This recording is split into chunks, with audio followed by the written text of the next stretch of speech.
आसमान से अचानक एक जलती हुई चीज तेजी से गिरी। शेरू घर के बाहर बैठा यह देखकर दंग रह गया। शेरू दौड़कर उस जगह पहुंचा जहां वह गिरी थी। उसने देखा कि अजीब सी चमकदार गेंद जमीन पर पड़ी थी।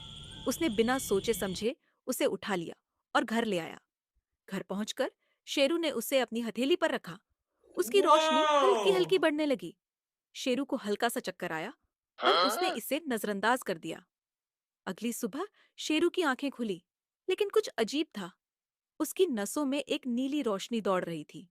शेरू जैसे ही आईने के सामने गया, उसकी परछाई कांपने लगी, जैसे वह कोई और हो।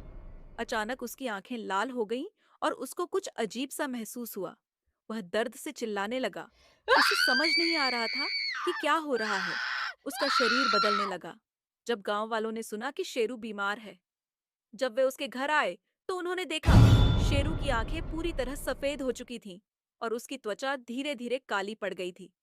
एक चीख के साथ शेरू का शरीर किसी और चीज में बदल गया और फिर वह अचानक गायब हो गया। गांव में अब रात को अजीब परछाइयां घूमती हैं। हर कोई डर के मारे अपने घर में छिप जाता है।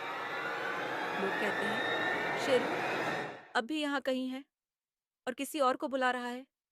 क्या तुमने कभी अपनी परछाई को अलग से हिलते हुए देखा है? कमेंट करके बताओ।